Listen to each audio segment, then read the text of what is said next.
동서고금을 막론하고 아이들이 좋아하는 장난감 중에 대표적인 것 하나를 꼽아라면 아마 가면일 것입니다. 아이들만이 아니죠. 어른들도 가면놀이를 즐기는 사람들이 참 많이 있습니다. 가면을 쓰고 노래를 하고 가면을 쓰고 춤을 추고, 최근에 한 방송사에서는 가면을 쓰고 민감하고 예민한 주제를 토론하는 프로그램을 방송하고선 문제가 되었던 그런 일도 있었습니다. 이런 일들을 보니 가면은 아이들만의 장난감은 아닌 것 같습니다. 오히려 어른들이 더 많이 그 가면을 사용하는 것 같아요. 인류 역사에서 가면이 얼마나 되었을까 정확히는 알 수 없습니다만은 세계에서 가장 오래된 가면, 프랑스에서 발굴된 돌 가면이라고 합니다. 7,000년 정도로 추정을 한다 그러는데, 그건 뭐 그들의 추정이고, 우리 인류의 역사가 6,000년에서 7,000년, 혹은 길게 잡아도 8,000년 정도를 성경은 얘기를 합니다. 그러니까 기원전 7,000년 이건 조금 다른 얘기인데 그들의 측정 방법이 잘못되었기 때문에 아무튼 그렇게 주장을 하는 돌 가면이 있습니다. 한국에서 가장 오래된 가면은 언제쯤일까? 서울 동삼동에 여러 유물들이 나왔잖아요. 동삼동 출토 폐각 가면이라는 이름이 있는데 신석기 시대 가면으로 보이는데, 이건 가리비, 조개 껍질 가리비 있잖아요. 가리비 껍질에 그 껍데기에 눈과 입 요 구멍을 파서 만든 그런 가면이 나왔다고 합니다. 학계에서는 이것이 단순히 아이들 장난감이다 그렇게 말하는 사람도 있고, 아니다, 토테미즘, 샤머니즘의 도구다 그렇게 주장하는 사람까지 있다고 합니다. 사람들은 왜 이런 가면을 즐길까? 왜 그럴까요? 아마도 자기의 모습을 아주 쉽게 변형시킬 수 있기 때문에, 그런 매력 때문이 아닐까 하는 생각이 듭니다. 사람들은요, 너나 할 것 없이 우리 모두를 포함한 우리 모두에게 여러 가지 욕망들이 있는데 그 중에 변형 욕구라는 게 있습니다. 변형 욕구. 뭔가 자꾸 바꾸고 싶은 것이죠. 마음도, 육신의 모습도, 본능도 자꾸 바꾸고 싶은데 이걸 매번 바꿀 수 없으니까 쉽게 바꾸어 표현하는 것이 바로 가면이다라는 거죠. 가끔 요즘 남자, 여자를 불문하고 좀 지나치게 노출을 즐기는 사람들이 있습니다. 이른바 노출증이라는 그런 심리 구조를 가진 사람들이 있는데, 이 노출증이라는 것과 가면을 쓰는 심리가 서로 반대인 것 같지만 실제는 같다라고 심리학자들이 얘기를 합니다. 같은 심리에서 나온 거다. 다 보이는, 노출이라는 게 다 보이려고 하는 것과 가면은 감추려고 하는 것인데 실상은 같다는 거죠. 둘 다가 감추고 싶은 욕망에, 노출증은 그 어떤 부분을 노출함으로써 정말 자기가 드러내고 싶지 않은 부분을 내면적인 모습이든 정신적인 모습이든 그걸 감추고 싶어하는 심리가 있다. 뭐 그런 얘기입니다. 영적인 시각에서 볼 때도 마찬가지입니다. 믿음으로 거듭난 성도들조차도 영적으로 가면을 쓰는 경우가 참 많이 있다라는 겁니다. 우리가 믿는 하나님, 가장 진실하시고 거짓을 무엇보다도 미워하시는 하나님이심에도 불구하고 많은 사람들이 그 하나님을 믿으면서도 가면을 쓰고 얼마나 많은 거짓에 휩싸여 있는지 알 수가 없습니다. 사람들 앞에서는 물론이고 심지어 하나님 앞에서조차 말이죠. 사실 오늘 이 설교를 준비하면서 어제 제 마음이 참 무거웠습니다. 지금 여러분도 되게 무겁게 지금 설교의 시작을 듣고 계시는데 그럴 수밖에 없죠. 설인데, 그죠? 설인데 좀 기쁜 명절에 기쁨이 있고 은혜가 있고 감격이 있어야 하는데 뭐 은혜가 있긴 하지만 그러나 참 무거운 주제를 가지고 지금 얘기를 합니다. 그래서 저 설교 준비를 하면서도 참 무거웠어요. 첫 장면 다시 한번. 설교 첫 장면. 크게 좀 띄워봐요. 좀 무겁지요? 아닙니까? 너무 무거워가지고 입이 안 열어지시는 것 같은데 지금 여러분들이 가면을. 근데 설교 제목부터 참 좀 위협적이에요, 그죠? 가면놀이를 멈추라. 사실은 가면을 벗어라. 그러고 싶었는데 영어로 번역해 보니까 지금 절대 벗으면 안 되는 마스크를 벗으라가 되더라고요. 가면을 벗으라. 영어로 번역하면 마스크를 벗으라. 지금 벗으면 안 되잖아요. 그래서 혹시 오해하실 것 같아서 다른 제목을 찾다가 보니 가면놀이를 멈추라. 너무 무겁다 느껴지시는 분은 이해하시고 대신 꼭 부탁을 드릴게요. 오늘 이 설교가 참 좀 기쁜 날 왜 이런 설교를 하시나, 목사님 왜 그러시나 라는 마음이 드시는 분들은 반드시 오후 예배를 꼭 참석하셔서 오후 예배 설교를 같이 들으셔야 됩니다. 왜냐하면 오후 말씀은 은혜의 말씀, 축복의 말씀, 위로의 말씀이거든요. 그러니까 오후 예배를 꼭 들으시고 어쩔 수 없이 오후 예배에 참여 못 하시는 분들은 무겁니 가볍니 그런 말씀 하지 마시라고 제가 사전에 예고를 드립니다. 그래도 무겁네. 그래도 이렇게 무거울 수가. 무거운 화면에 빼세요. 오늘 우리에게 주어진 이 실제적인 역사를 한번 보려고 합니다. 이 역사를 보면서 성경에 기록되어 있는 역사는요, 모든 역사들이 실질적인 사실입니다. 팩트입니다.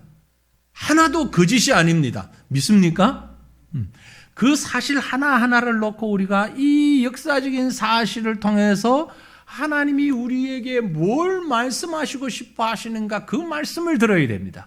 오늘 마음을 열고 귀를 열고 이 사건을 통해서 하나님이 우리에게 무슨 말씀을 하시는가를 들을 수 있는 귀한 은혜의 시간이 되시기를 바랍니다.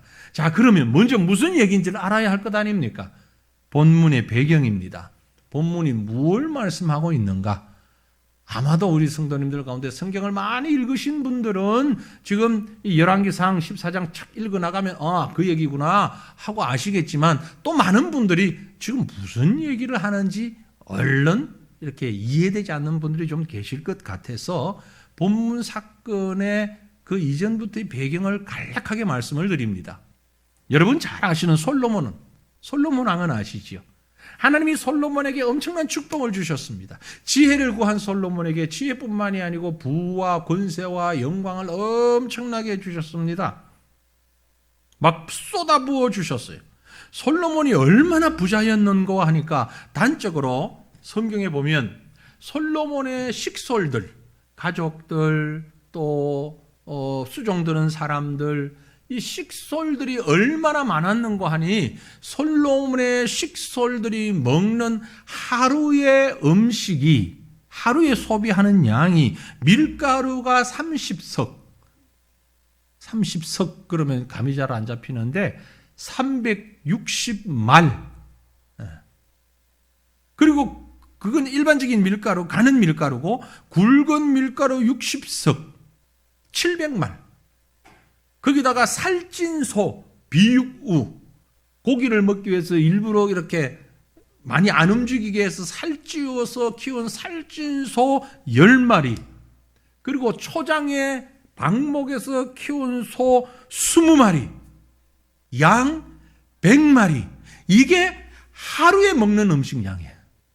상상이 되십니까 지금? 상상할 수가 없는 엄청난 양이에요. 그만큼 부자였습니다. 사람이 많았어요. 그런데 솔로몬이 하나님 주신 은혜로만 받은 것이 아니라 타락했죠. 범죄했죠. 솔로몬의 아내가 몇 명일까요?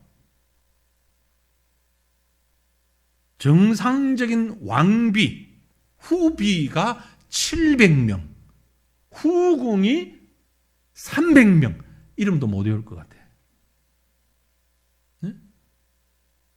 어마어마한, 이렇게 많은 하나님이 주신 물질을 가지고 타락했습니다. 열왕기상 11장 내용이에요. 당연히 하나님께서 그 솔로몬을 그대로 버려두지 아니하시죠. 심판하십니다. 책망하십니다. 그래서 솔로몬으로 이스라엘의 독립국가, 단일 국가는 끝이에요. 솔로몬 이후부터 나가 쪼개어집니다. 그 솔로몬의 왕권을 하나님께서 솔로몬의 시행하 가운데 느봇이라고 하는 사람이 있는데, 느봇의 집의 아들 여로보암을 왕으로 세우셔서 이스라엘 12지파 가운데 10지파를 다스리게 합니다. 대다수죠. 12지파 가운데 10지파를 여로보암이 다스리도록 그렇게 합니다. 거기서 등장하는 이름이 여로보암이라는 사람입니다. 그러니까 여로보암은 아버지가 솔로몬의 신하였어요. 평민이었어요. 그런데 그렇게 왕이 된 여로보암도 또 문제예요. 열왕기상 12장에 보면 하나님 대신에 금송아지 형상을 세워놓고 하나님께서 예배하라고 하신 베델과 단에 가지 않고 아무 데서나 예배를 드리라 그러고 제사를 드리라 그러고 금송아지를 향해 제사 드리라 그러고 레위인만 할 수 있는 제사장을 아무나 할 수 있다고 얘기하고 심지어 절기까지도 자기 마음대로 뜯어 고쳐버리는 그런 일을 하게 됩니다.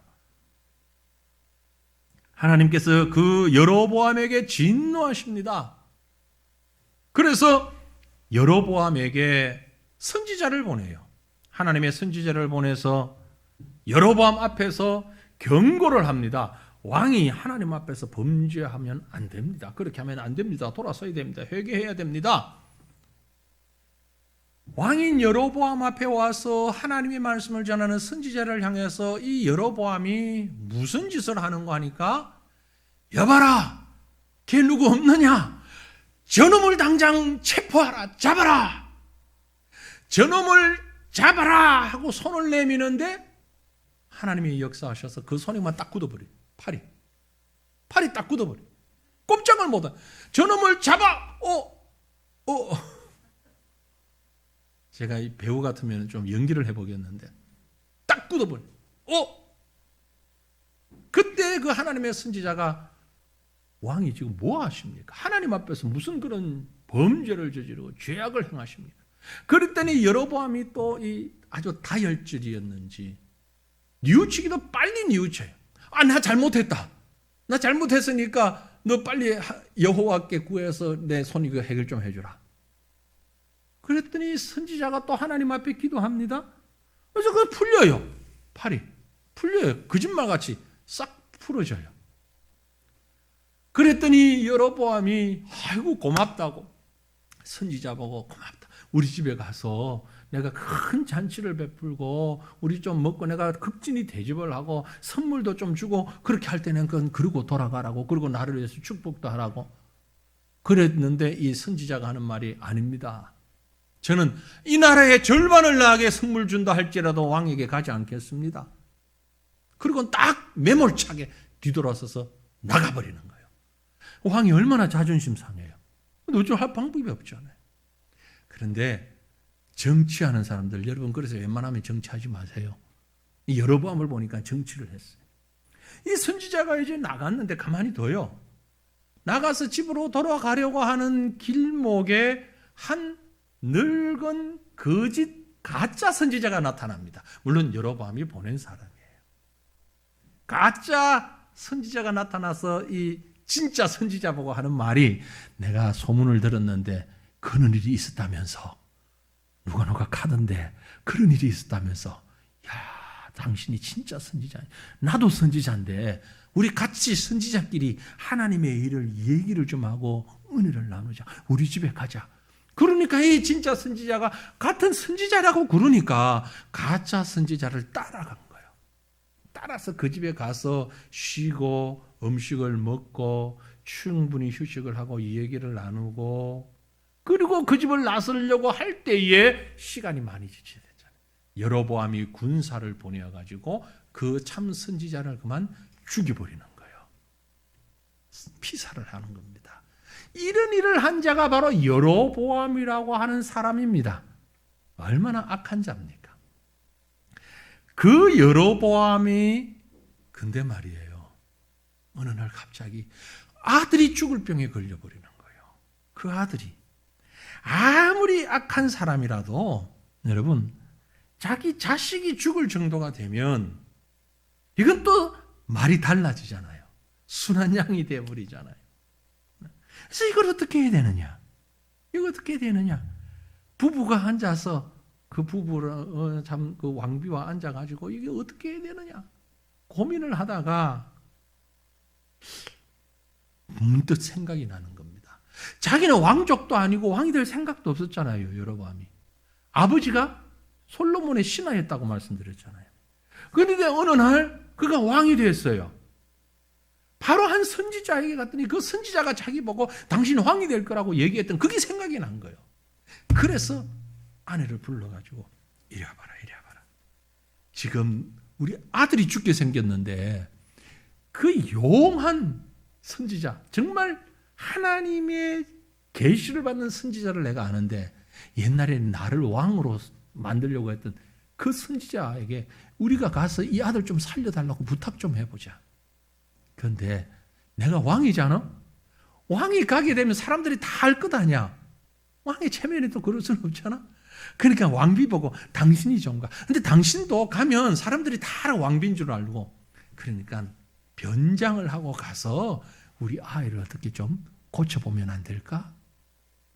그 얘기가 금방 읽었던 열왕기상 14장의 본문 말씀 내용입니다. 그 앞에서부터 제가 쭉 이렇게 얘기를 드렸습니다.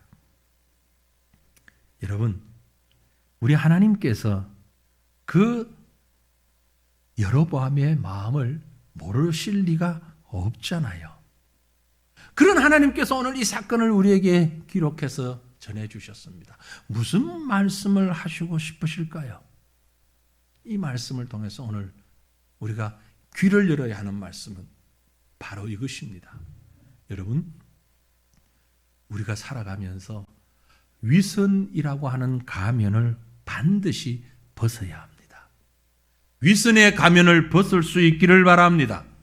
여로보암을 보세요. 여로보암의 모습 속에서 우리는 우리 자신의 모습을 그대로 보고 있지 않습니까? 그는 특별한 하나님의 사랑을 입은 자입니다.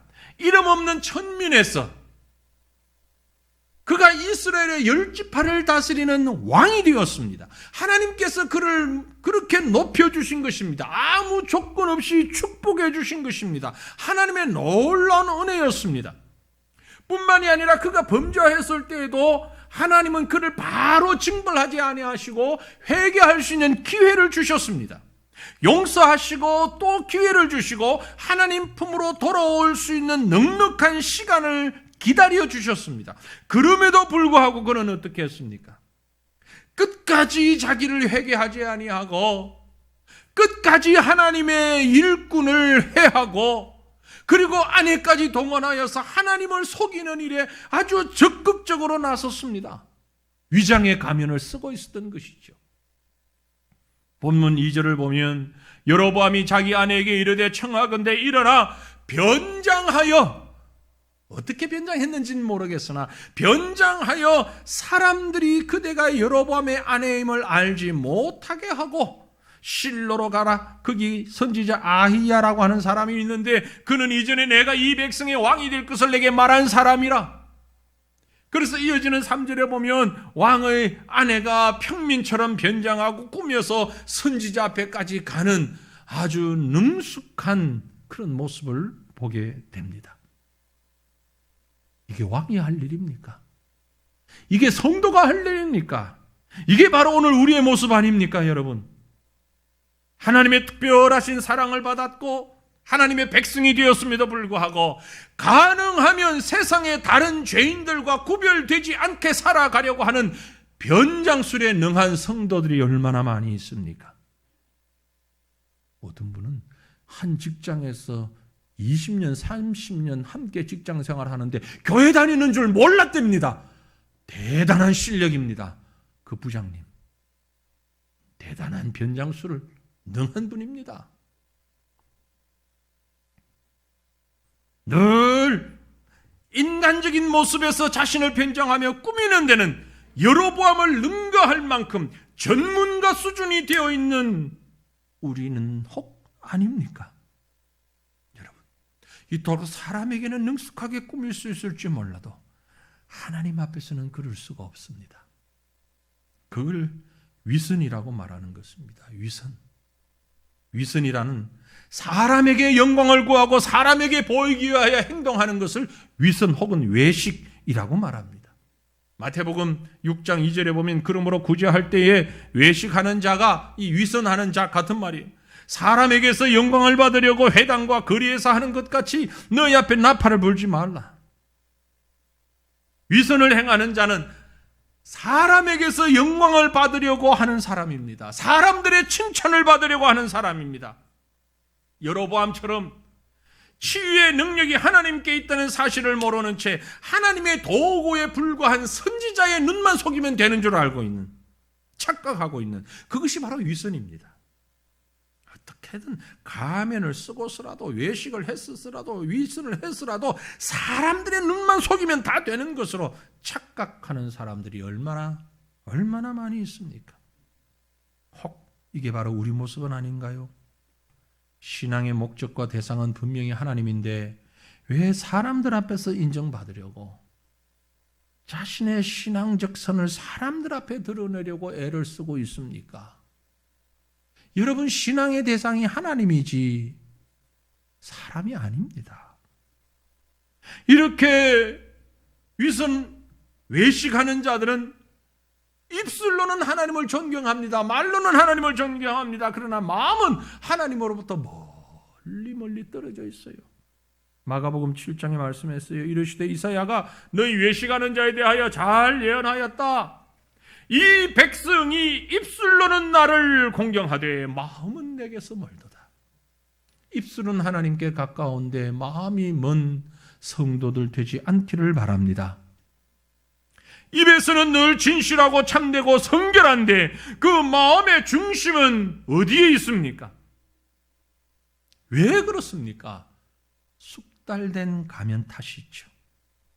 얼마나 숙달됐는가 하니까 우리가 가면에 얼마나 익숙한지 가면 쓰고 있는 것조차도 스스로 인식이 잘 안 돼요. 마스크 오래 쓰다 보니까 아까도 누가 그런 말씀 하시더래요. 이제 마스크 안 쓴 얼굴이 이상합니다.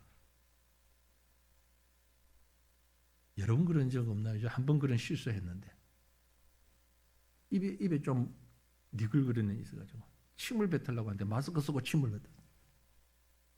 아무도 그런 적 없나 보네. 제가 안경을 쓴 지가 참 오래됐거든요. 초등학교 때부터 안경 썼어요. 안경 쓰고 자기도 하고요. 어떨 땐 안경 쓰고 세수하려고 물을 갖다 보여요. 너무 익숙해가지고. 우리가 혹시 우리가 쓰고 있는 가면이 가면인지도 모르고 너무 익숙해져 있지 않습니까? 지금 내 신체 일부가 되어 있지 않나요? 불순종하여 선악과를 따먹은 아담과 하와가 예전에 느끼지 못했던 자신들의 부끄러움을 느끼고 그것을 가리기 위해 무화과 나무 잎으로 치마를 해서 가장 부끄러운 부분을 가렸던 걸 우리가 알고 있습니다. 이게 바로 인류 최초의 가면입니다. 여기서부터 시작된 죄인들의 가면은 온 몸과 얼굴과 심지어 양심과 자신의 삶, 생활까지도 가리기에 급급하죠. 결국 이 땅에 살아가는 모든 인류는 실제로 가면 문화를 만들었습니다. 우리는 이미 그 가면 문화에 익숙한 사람들입니다. 주변을 한번 보세요. 교육에도 가면 문화가 있고 문화에도 가면 문화가 있고 사랑에도 희생에도 가면이 얼마나 많이 있는지 심지어 믿음에도 종교에도 가면이 온 세상을 뒤덮고 있습니다. 그러나 여러분, 우리가 아무리 가면을 쓰고 위선을 하고 가린다 할지라도 우리의 부끄러움과 수치는 결코 가려지지 않는다는 사실을 알고 계십니까? 죄의 속성은 우리 속에 남아서 위선과 가면으로 덮으려고 하지만 이 죄의 속성이 없어지지 않는 한 해결되지 않는 것입니다. 아무리 우리가 진실하고 성결하고 믿음으로 하나님 앞에 산다 할지라도 끝없이 우리를 가로막는 것들이 있습니다.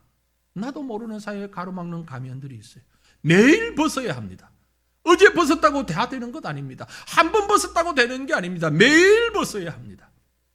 잠자고 나면 나도 모르는 사이에 눈에 눈곱이 끼어 있잖아요.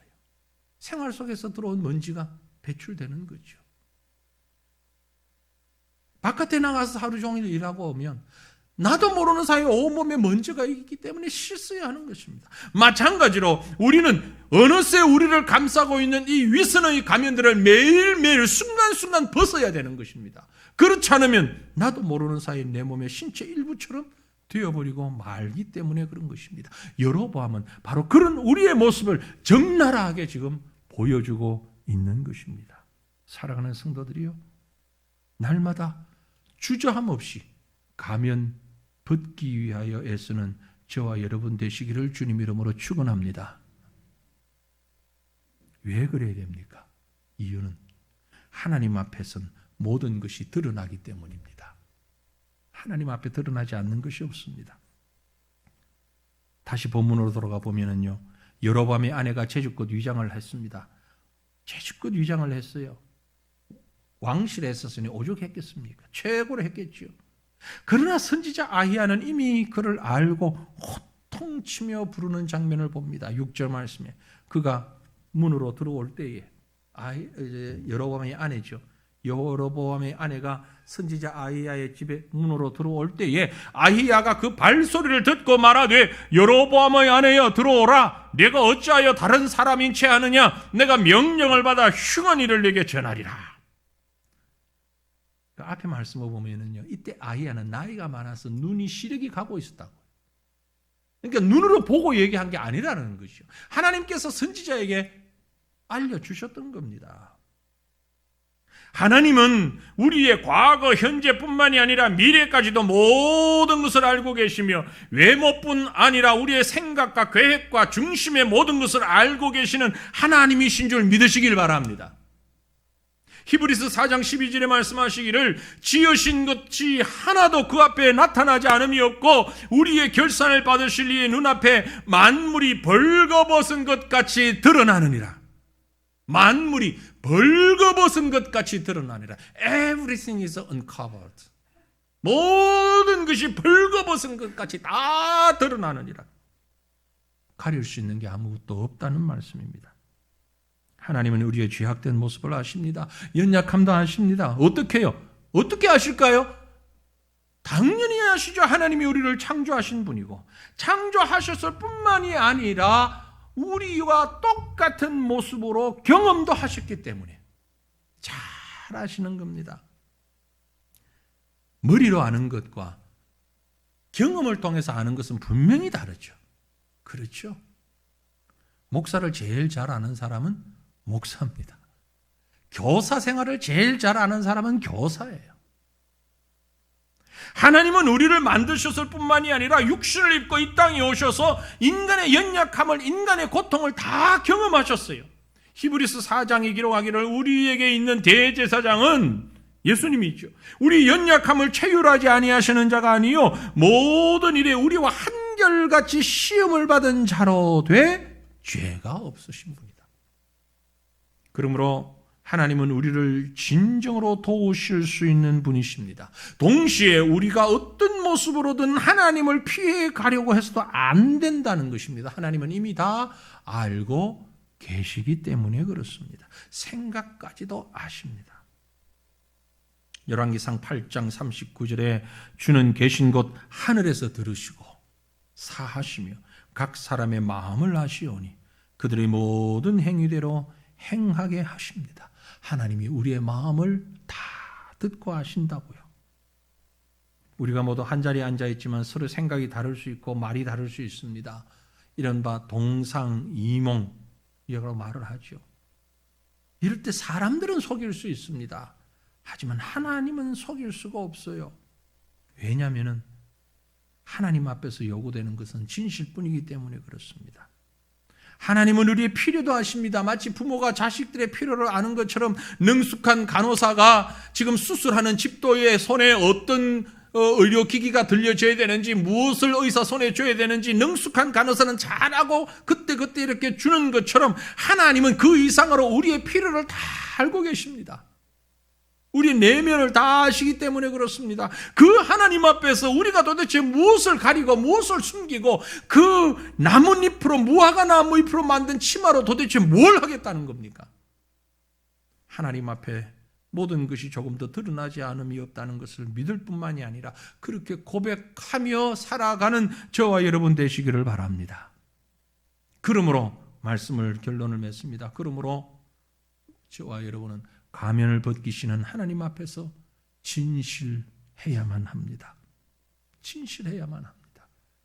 본문 10절에 기록하기를 그러므로 내가 여로보암의 집에 재앙을 내려 여로보암에게 속한 사내는 이스라엘 가운데 매인자나 노인자나 다 끊어버리되 그름더미를 쓸어버림같이 여로보암의 집을 말같게 쓸어버릴지라.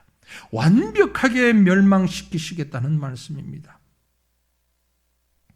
결국 11절 또 이어가는 17절 보면 자연을 통하여서 또 사람을 통하여서 비참할 만큼 그를 벌하시는 모습을 봅니다. 위선은 하나님을 속이는 것이고 모든 것을 아시는 하나님을 부인하는 것입니다. 그 결과는 비참하고 온전한 사망에 이를 뿐입니다. 우리 하나님은 사랑과 은혜의 하나님인 동시에 정확히 심판하시는 분명하신 하나님이라는 사실을 잊지 마시기를 바랍니다.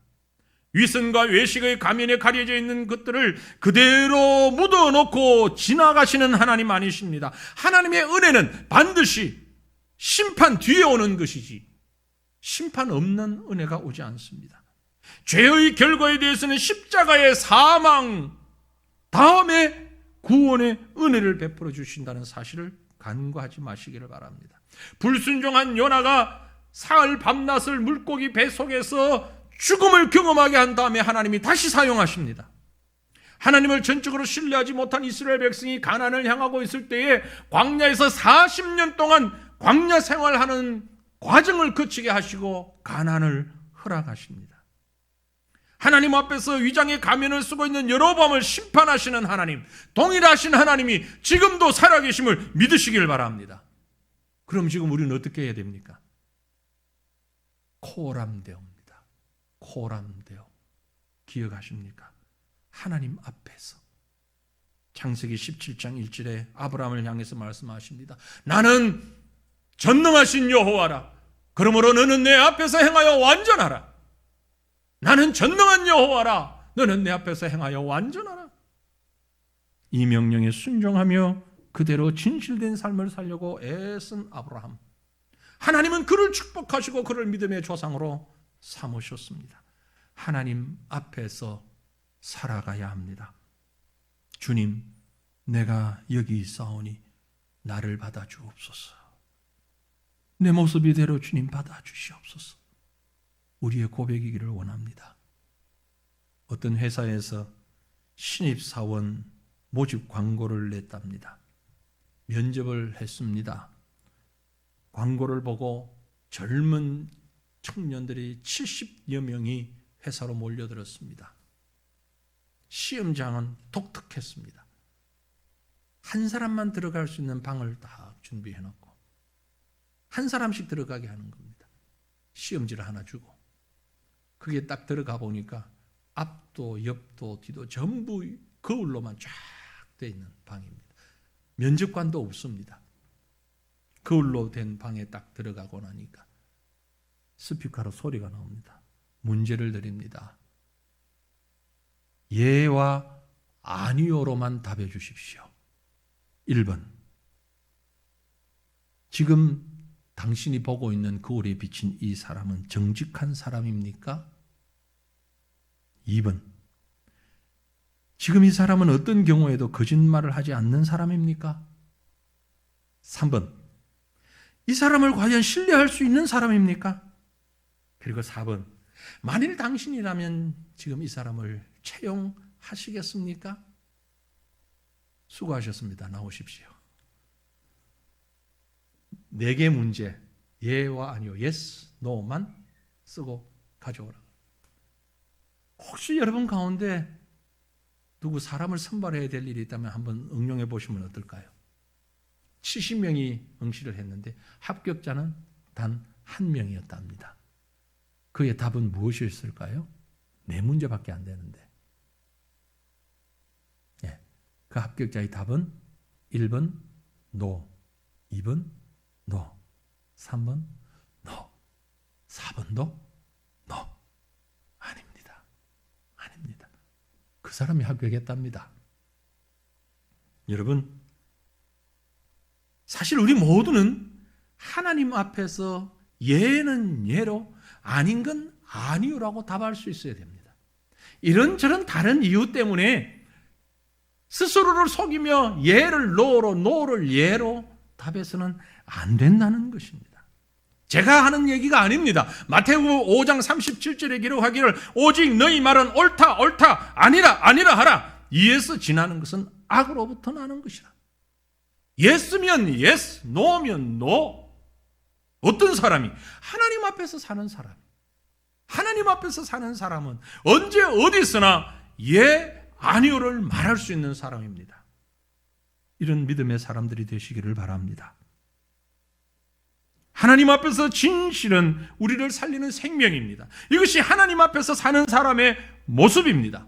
세상 사람들 앞에서 볼 때는 때로 좀 바보스럽기도 하고 지혜롭지 못한 사람처럼 보일 수 있을지라도 하나님 앞에서 진실하고 정직한 사람으로 가면을 벗어 던지는 저와 여러분이 될 수 있기를 바랍니다.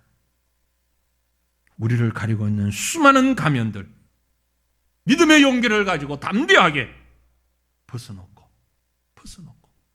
하나님 앞에서 진실한 삶을 살아가는 저와 여러분 될 수 있기를 주님의 이름으로 축원합니다. 함께 기도하겠습니다. 예, 말씀을 생각하시면서 우리 함께 기도하실 때에 하나님